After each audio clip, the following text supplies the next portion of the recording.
My entitled stepmother wants me to stop breastfeeding my newborn. Also, please hit the like button and subscribe.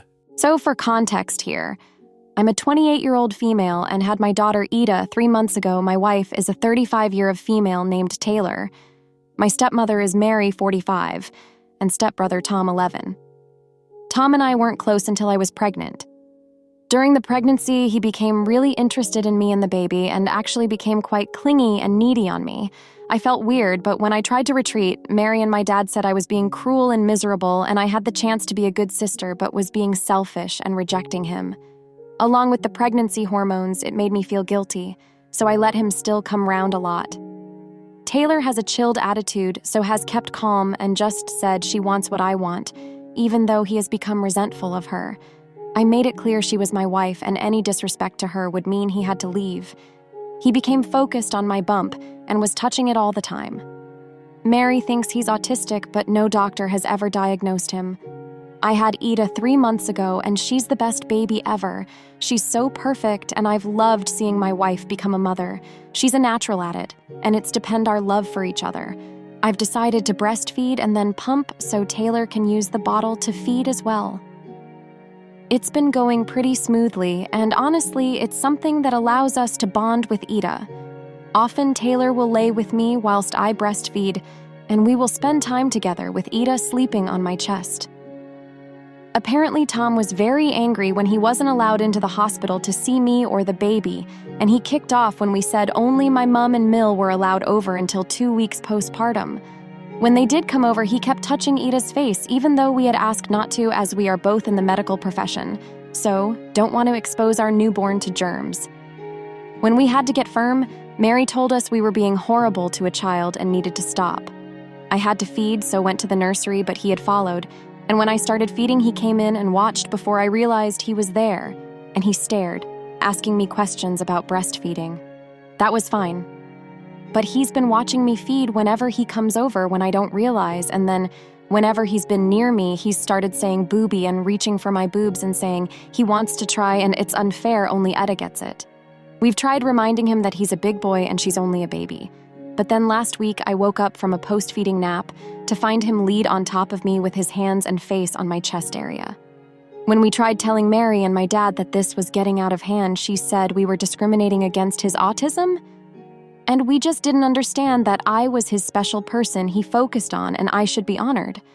I told her it had to stop as I was uncomfortable, and Mary said if I wanted him to stop, I would have to stop breastfeeding as it was cruel to tease him without. This is stupid, right?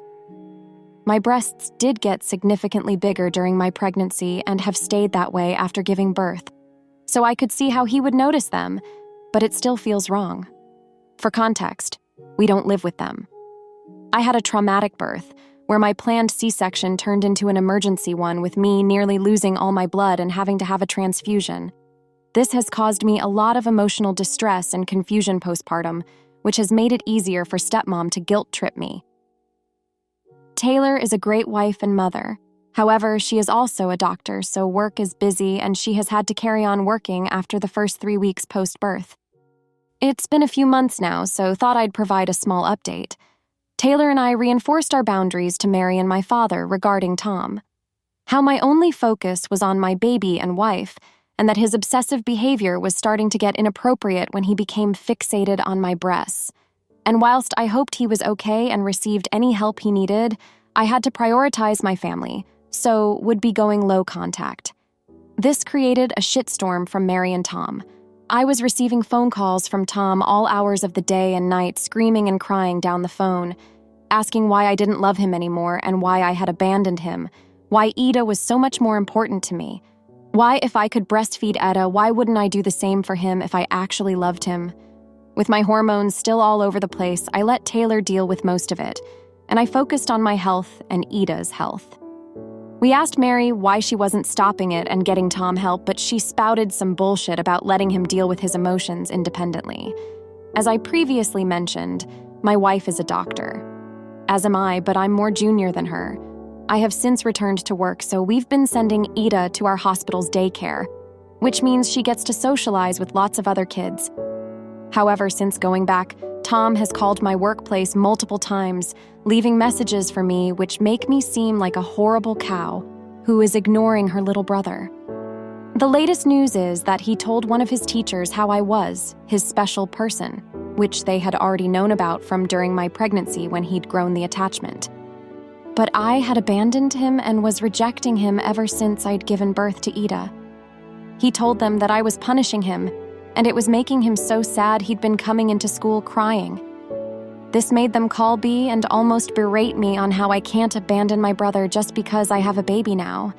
I explained to inappropriate behavior surrounding myself and my body, and they became more understanding of the situation. My father and Mary have been doing absolutely nothing except from taking him to some sort of non-conventional therapist who preaches independent emotional behavior. Story 2. Entitled mother showed up to my door and tried to break into my home. She assaulted me, and I had to defend myself. Now she's making herself out to be the victim. So to get you all up to speed, I'm going to give you a rundown of my situation. I went NC with my mother back in October. She threw a tantrum about her husband not being invited to my Halloween party. The reason he wasn't invited? He was abusive to me my whole life. He was inappropriate to me for 2 years. He assaulted me. He was physically, emotionally, and verbally abusive as well. He's a sociopath. He doesn't give a shit about who he harms or anyone else's feelings. He's also a PDF file, and that's why I'm protecting my child from him and my mom. I went no contact with my mother's husband 2 years ago, almost. I went no contact in May 2022 when I found out I was pregnant and I moved in with my husband shortly after. My mother tried extreme methods to get her way. She had sent me fake custody papers in the mail to try and scare me. Her husband came to my door yelling and demanding to see my daughter. He yelled, cursed, and kicked my door, which I got with my Ring doorbell camera. He was arrested by officers for not leaving and for threatening them. They have been nonstop trying to contact me. My mother even showed up to my husband's job and caused a scene.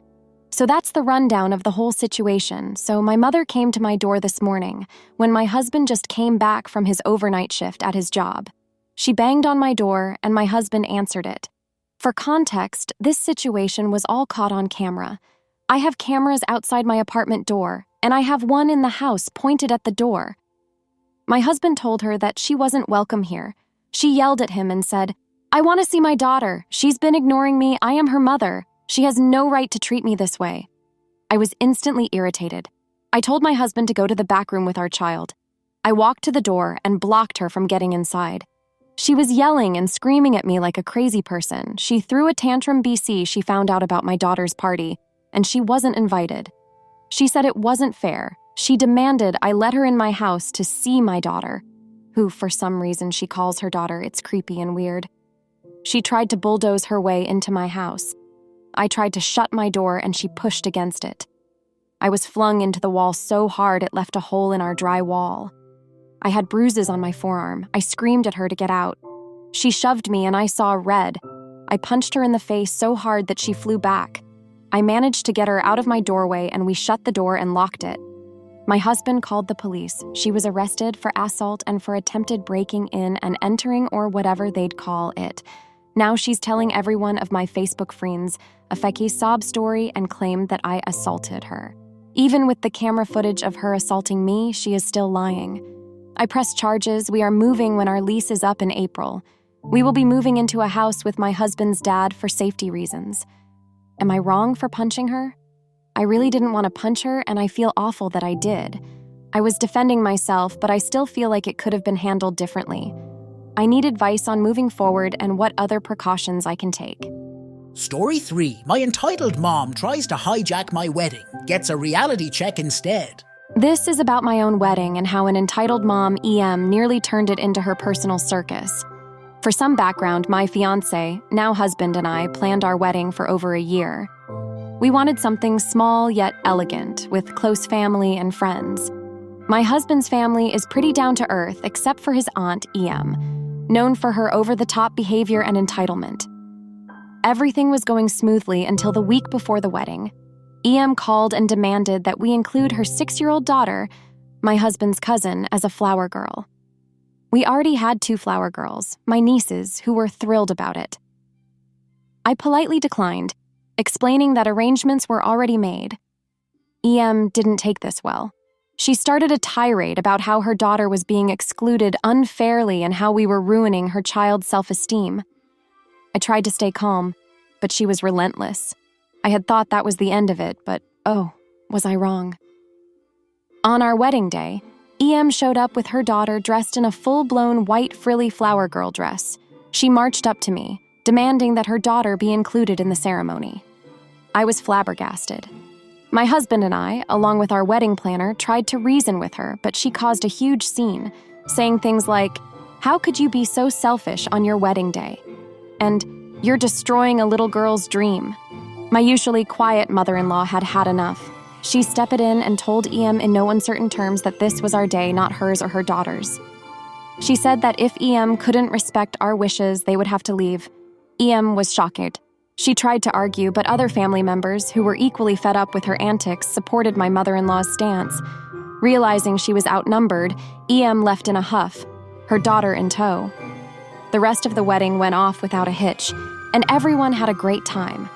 We heard through the grapevine that EM complained about us to anyone who would listen, but most of the family knew her history and took it with a grain of salt. I'm grateful for my amazing in-laws who stood up for us, boosting up my confidence in our marriage's success even more.